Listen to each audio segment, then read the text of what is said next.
So to recklessly enter into a marriage when you have a living spouse.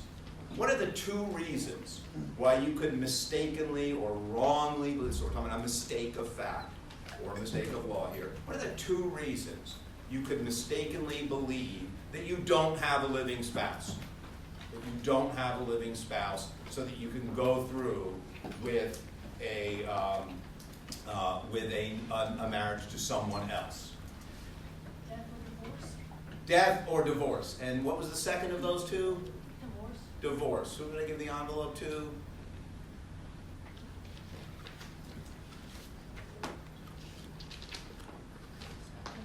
Divorce.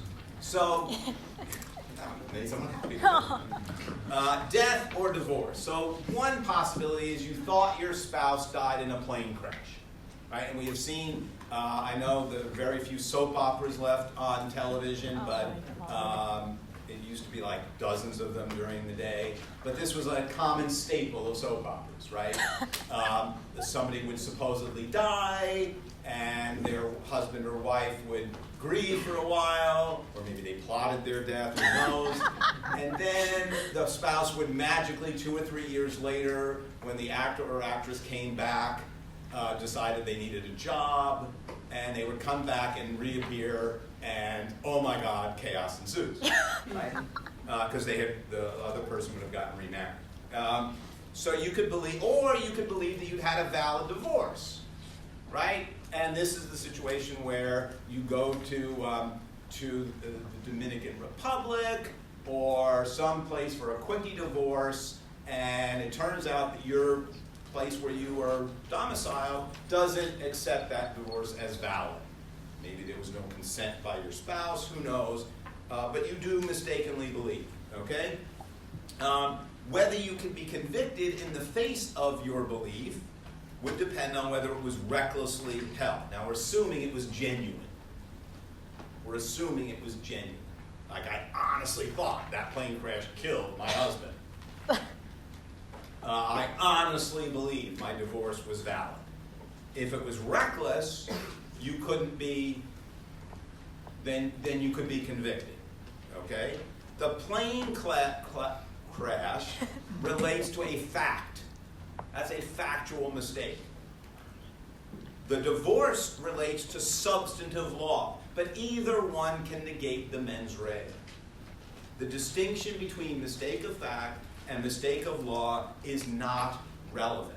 You don't ask, well, it was a mistake of fact, so it negates mens rea, or it's a mistake of law, so it doesn't. You don't treat those two differently. You just ask the question, did the mistake, whichever it was, negate the mens rea? And then you ask, was it recklessly held? Okay?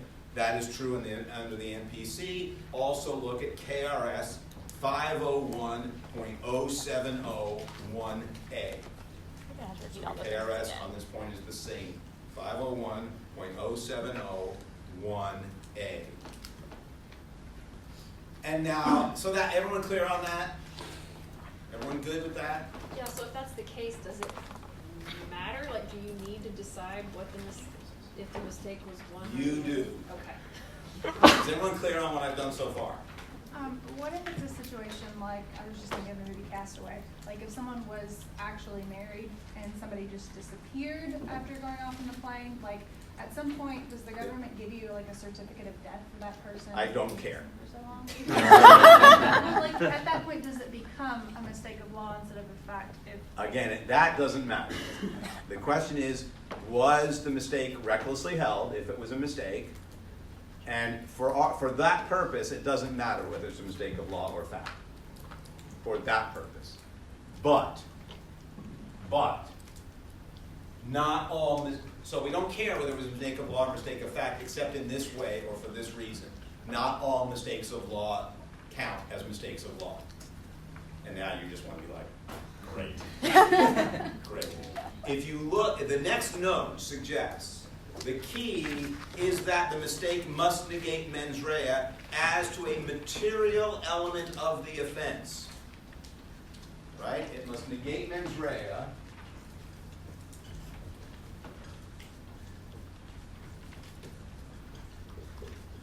as as to a material element of the offense.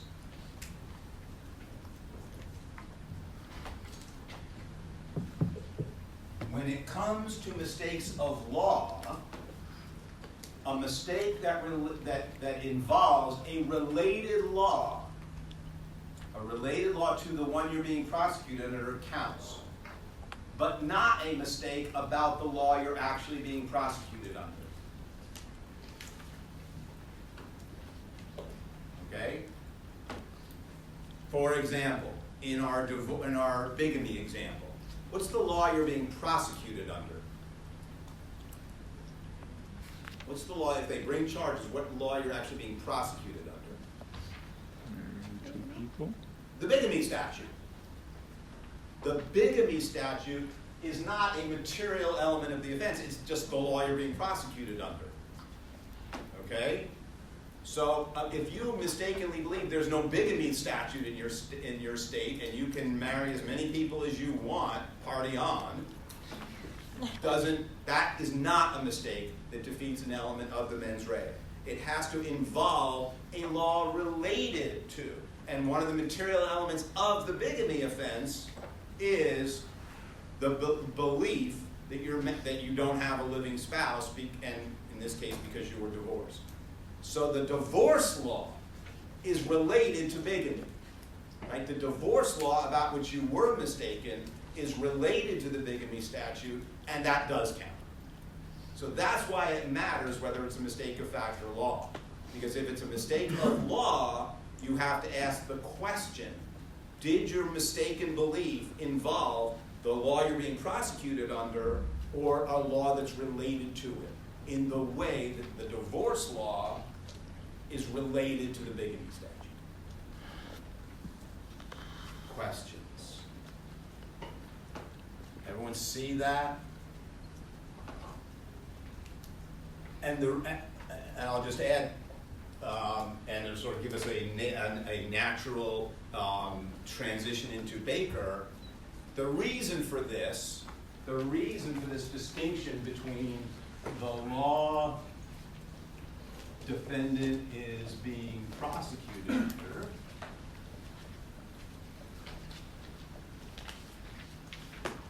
versus a related law, and we'll say this is the bigamy law,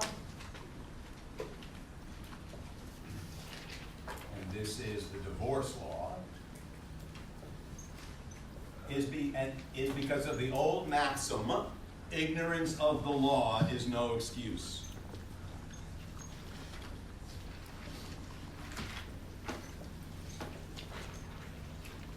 You're not allowed to say, if you're charged with murder, well, I didn't know murder was illegal. How many people think our legal system should make that an excuse?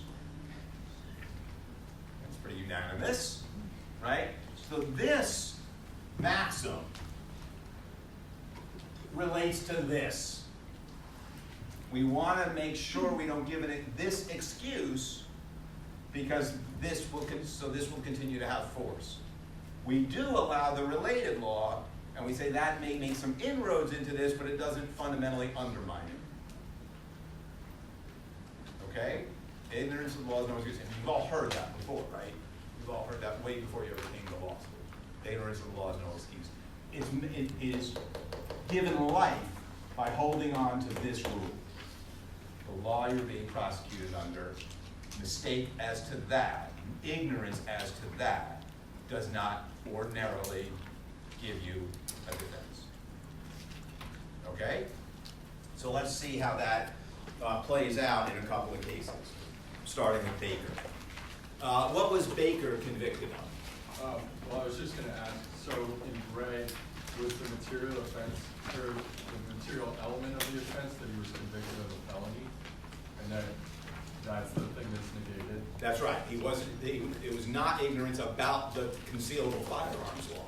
It was the related Kansas law. Just give me the Baker question. I'm sorry? The Oh, yeah, okay, what was he convicted of? Trafficking counterfeit goods, because he was selling Rolexes that were real. That's right. Yeah. Counterfeit Rolexes, right? And this one, and what law did this violate? The Lanham Act. And this specifically, part of the Lanham Act, the Trademark Counterfeiting Act of 1984. And what had that done that was pretty relevant here? It added like stricter penalties, and it made it more. It just made it more like it more gave it teeth essentially. Gave it teeth in a particular way. It turned it from a civil crime to a criminal crime? Good. Now it's criminal. And if you're representing Baker, this is going to be part of how you make your case. It was this change. He knew he was doing something wrong that was subject to civil penalties before, perhaps, but he didn't know it was criminal. He didn't know it was criminal. And why did he think that? Because this law made a change. Right? So it gave teeth by criminalizing conduct that had once been subject only to civil penalties. And whose behavior does it criminalize, or what is the definition of the crime here? Against criminal penalties to anyone who intentionally traffics or attempts to traffic in goods or services and knowingly uses a counterfeit mark on or in connection with such goods or services. So notice we have two different mens reas here with two different elements of the crime. You have to intentionally traffic or attempt to traffic in goods or services, and then knowingly use a counterfeit mark on or in connection with those goods or services. So we have two different mens reas here. And Baker doesn't dispute that he intentionally dealt in the watches, does he? No. And in fact, he admits he knew the Rolex watches were counterfeit. So what does he possibly have to complain about? He says that he didn't know that the law existed.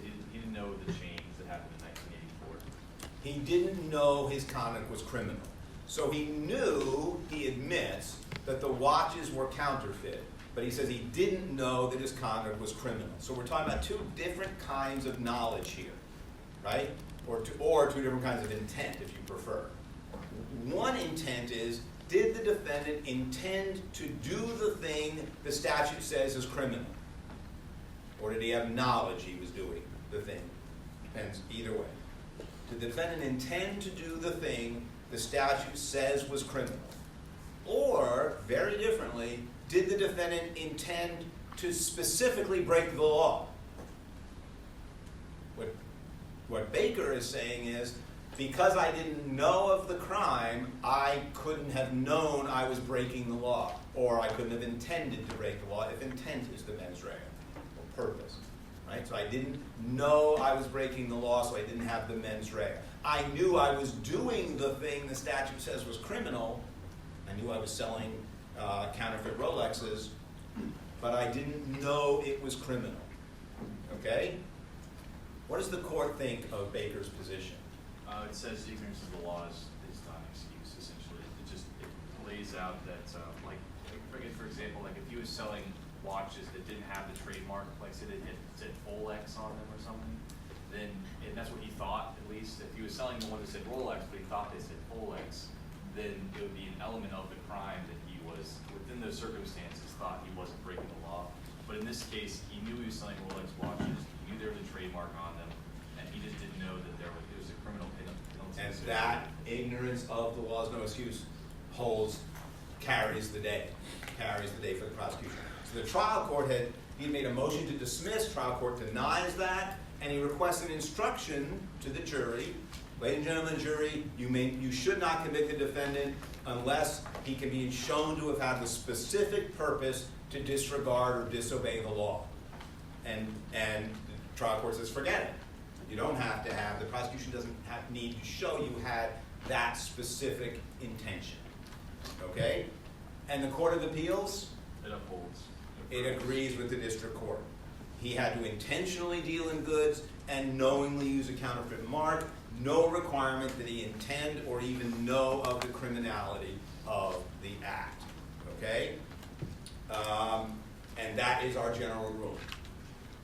Everyone see that? Everyone see that there's difference between what Baker was arguing for, what Baker wanted knowledge or intent to mean. Knowledge, you're disobeying the law. Intention, to disobey the law.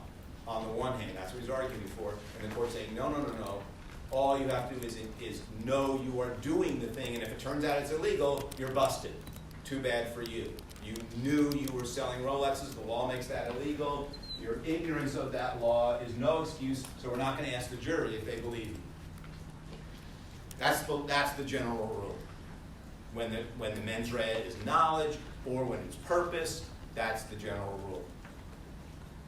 Now we're going to talk about when there are exceptions to that general rule. And that brings us to Cheek. I love this case because of how much I hate the defendant. He may be, this airline pilot, may be my least favorite person in this entire course all semester.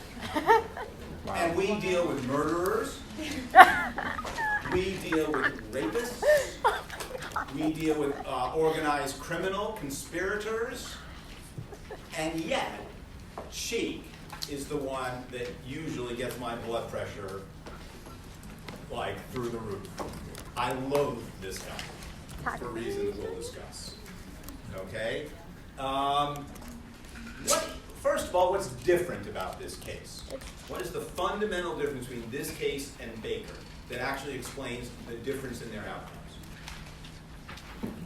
And Baker, he didn't know that the action that he did was criminal, but here she interpreted the law the way he wanted to interpret the law. That's not the major difference. What's the key difference?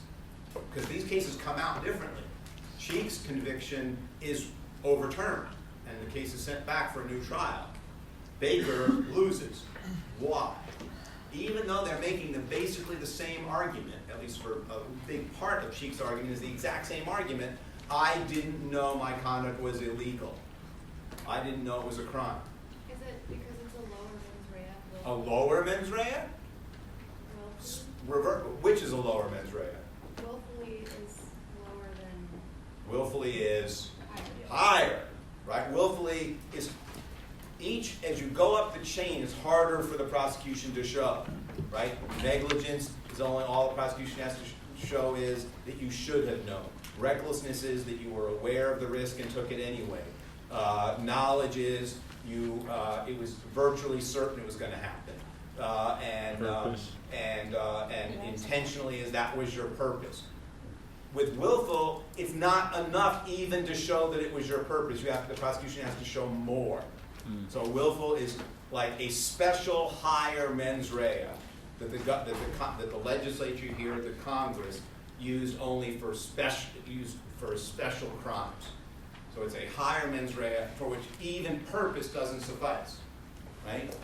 So we know that in Baker, purpose and knowledge, he didn't get a defense, but he does get a defense. Cheek does here because the mens rea is different. Change the mens rea, change the outcome. So if you want to negate this, if you want to negate ignorance of the law is no excuse unless the mens rea is willful.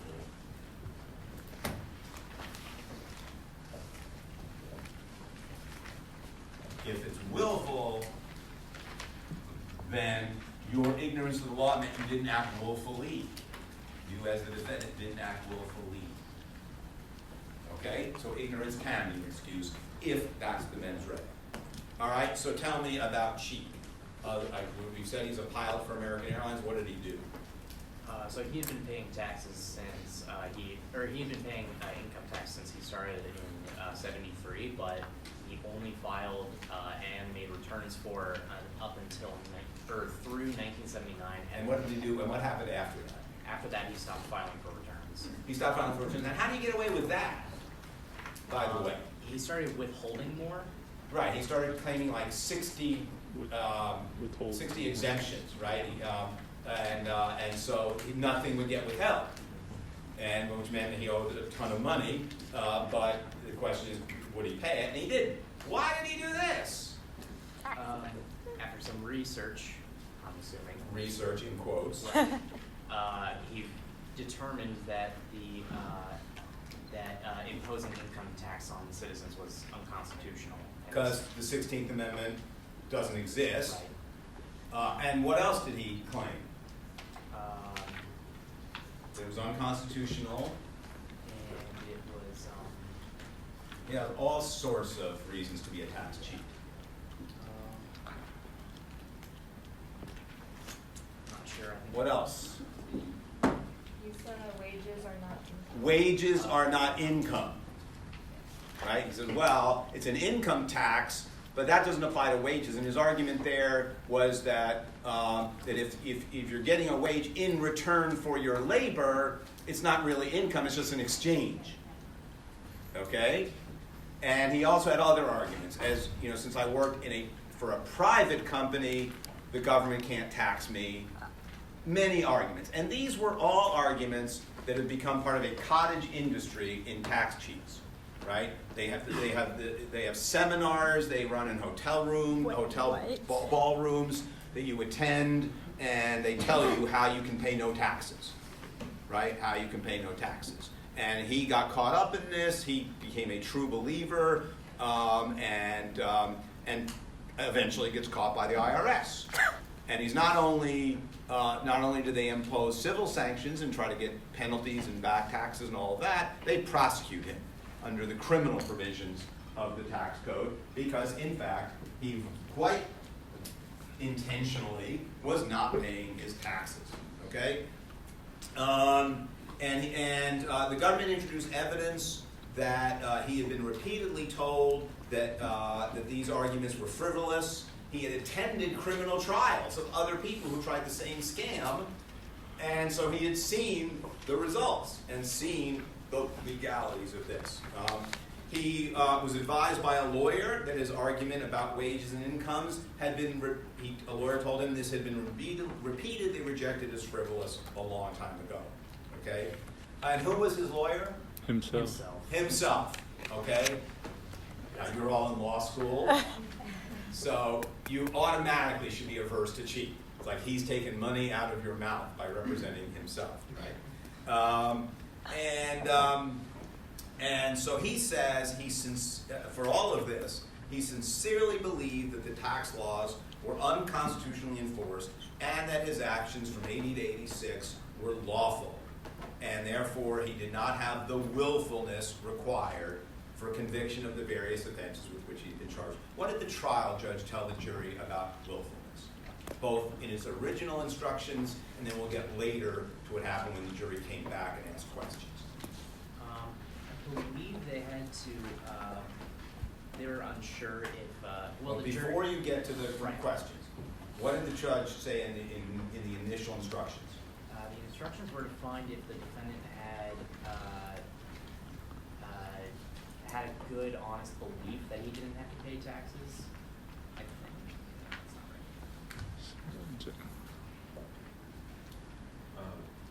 The instruction is an honest and unreasonable belief does not negate willfulness and isn't a defense. That's when the jury came back with questions. Yeah. Before the jury came back with questions, what was the original? The government must prove voluntary and intentional violation of a known legal duty and a burden that could not be proved by showing mistake and then Okay? And the jury was told an objectively reasonable, good faith understanding of the law would negate willfulness, but mere disagreement with the law would not.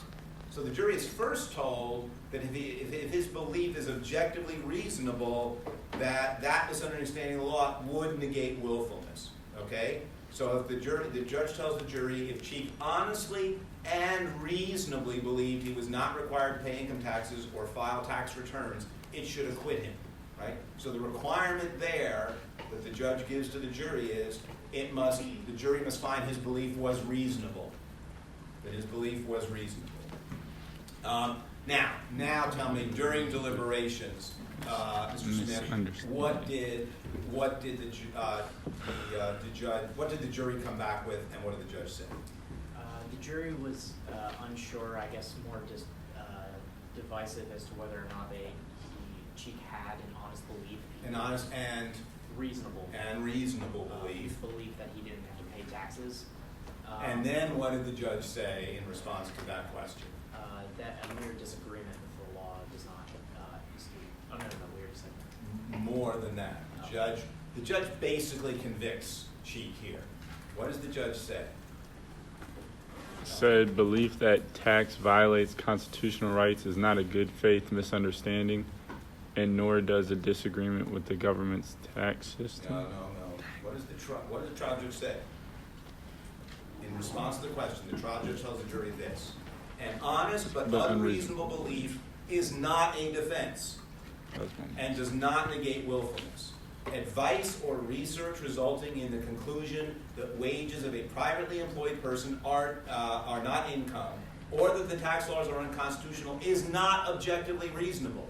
So he says, an unreasonable belief does not negate willfulness, and the beliefs that you just heard Cheek testify to are themselves objectively unreasonable, and they do not serve as a basis for a good faith misunderstanding of the law. It basically tells the jury everything Cheek just argued to you is not reasonable, and if it's not reasonable, it doesn't negate willfulness. And not surprisingly, the jury convicts Cheek. Right? Convicts Cheek. Now, apart from the law, what do you think of that instruction? I mean, that's... I feel like he's almost trying to just guide the jury into like. He is, but what I'm getting at is, in terms of its relationship to the facts, in terms of, because an instruction should certainly fit the facts. It should be given in conformity with the facts. It states the law that the jury should apply, but the judge is saying an objective, the beliefs that you just heard are simply not reasonable. And so the belief that wages are not income, the belief that the income tax is unconstitutional, those are simply not reasonable, period. Didn't they say that, like, saying that it's objectively reasonable, he can't say that because that would mean he's, like, determining the law, and that's not what the law says. Who's the he in that sentence? Right, is the judge, like, instructing the jury? Well, the judge is instructing the jury, and the judge is going too far and basically telling them you need to convict this guy. But that's not what I'm getting at. I'm getting at, was Cheek's belief on a scale of 0 being it's like believing the Mars is made of, the moon is made of green cheese, and 10 being not only is it reasonable, but it's 100% true. So in terms of reasonableness, that's the scale. Where is Cheek on that? Where are Cheek's beliefs about the income tax and his legal responsibility to pay them? Where are his beliefs on that scale? Isn't that? I feel like you've already said this, but isn't that up to the jury? The jury's. Well, I want you to be the jury. Okay. Where are his beliefs on that scale? Now we're going to talk about whether it matters, but where are his beliefs? In the ridiculous spectrum. They're at negative 47. And that is why, or one of the biggest reasons why Cheek just makes me crazy. Having paid taxes for a long time, paid every cent I am responsible for, this guy is cheating me by not paying his. And he knew it. And he was looking for a way to not fulfill his civic responsibilities. His beliefs were patently absurd. Now, does it matter? No, Why not? because we still don't have a mens rea. It's just kind of been a Well, we have what's the mens rea here? willfully, Willfulness. Why doesn't reasonableness matter? because it doesn't relate to willfully. Why not? What's the definition does the Supreme Court give for willfulness, Justice White? That means it doesn't matter whether it was reasonable.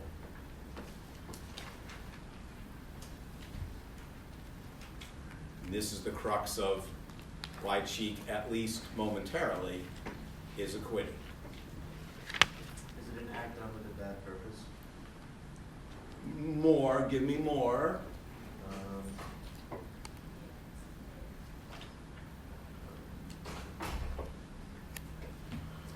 if I distinguish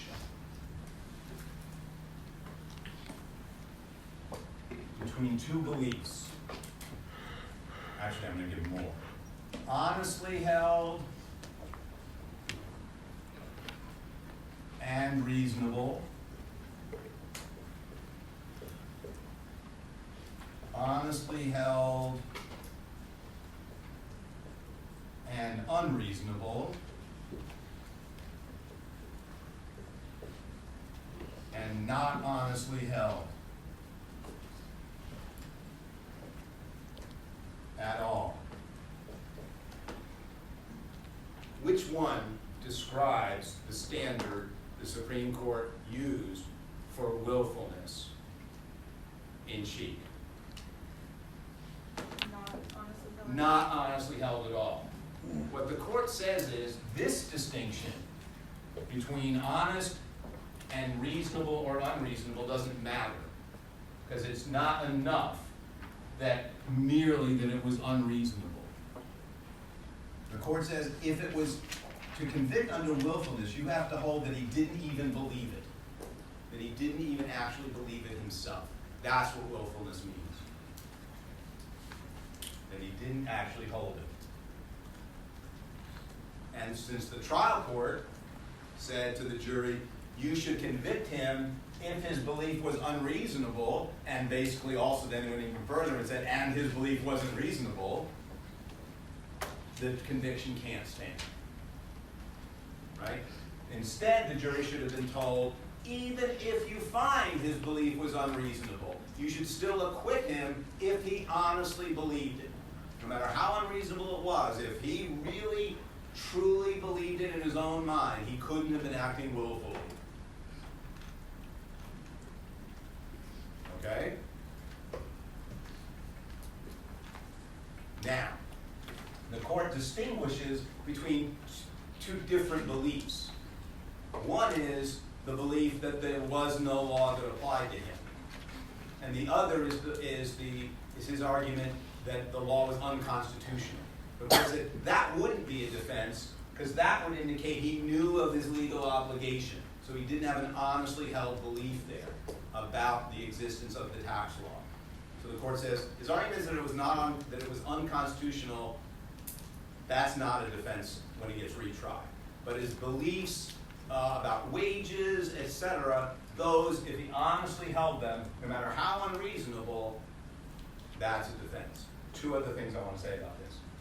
First, Justice White does say that reasonableness is relevant in one particular way. We just said it's not relevant to the standard of willfulness. How is it relevant? If you're the prosecution and you're going to retry Cheek, and this case goes back down to the district court, are you now like, all of your evidence about how unreasonable he was and all the way and all of that, you have to toss that now? Is that going to be completely irrelevant to your case? Or do you have an argument as to why it still is relevant?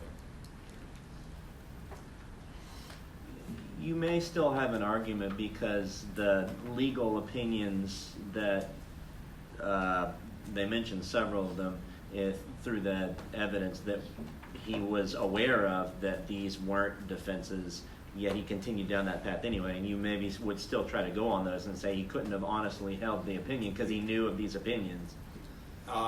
Okay, so what's the relationship between whether he honestly held them and the evidence of their unreasonableness? What's the logical connection between those? That no one in the face of that evidence would reasonably hold that belief. Not reasonably. Would honestly. Would honestly, right? Good. The more unreasonable belief it is, you can argue to the jury, the less likely it is that somebody could, in fact, honestly hold them, right?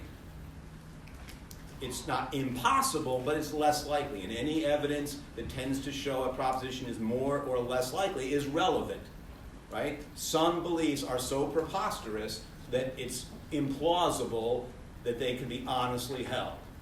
The moon is made of green cheese, right? If the defendant tries to argue that, Obviously, you're going to first argue it doesn't matter, but even if it does matter to the particular crime, you're going to say nobody could believe that, right? And you have to show they didn't honestly believe it if the mens rea is willfulness, but because it's so unreasonable, that is in and of itself evidence of whether it was honestly held. So it's not completely irrelevant that it was unreasonable. It's just not the legal conclusion the jury should be told it has to come to. It has to come to the conclusion that it was not honestly held, and reasonable or unreasonableness could be part of the showing of that. Second thing I want to tell you is what happened to Cheek when this case went back. Oh, please tell me there's just desserts. Please tell me just desserts, because this guy is making me so mad. So some of you want to still believe in justice. In an Oh, unjust no, world. no. Don't say that. I'm sorry? I said, don't say that. Don't say that? Well, what would constitute justice? What would constitute just desserts in your mind? No, I was asking you if you felt like he got just. Well, before I tell you, I want to know what you think is just desserts, because I don't want to like leave you unsatisfied if I can help I you. have an opinion on this. Chicken. What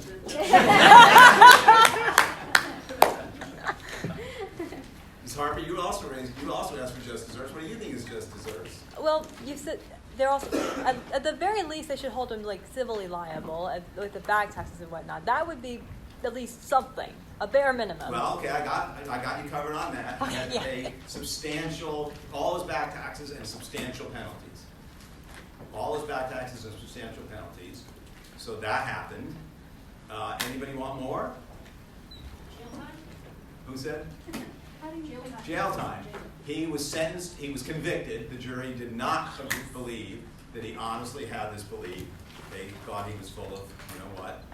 And he was sentenced to a year in prison and ended up serving 9 months in 1992 before being released. And in some interviews later, he acknowledged that he needed to pay his taxes. So maybe there are some just desserts here. If that does it for you. If you wanted more, I can't help you. If you wanted more, I can't help you. Okay. Anything else? What I really want you to take from this is that this is the general rule, and Baker shows you this, and willfulness is the exception. And with willfulness, if you truly are honestly ignorant or have a mistake about the law you're being prosecuted under, that does give you an excuse, but only when willfulness is the mens rea. All right? I will see you all on Wednesday.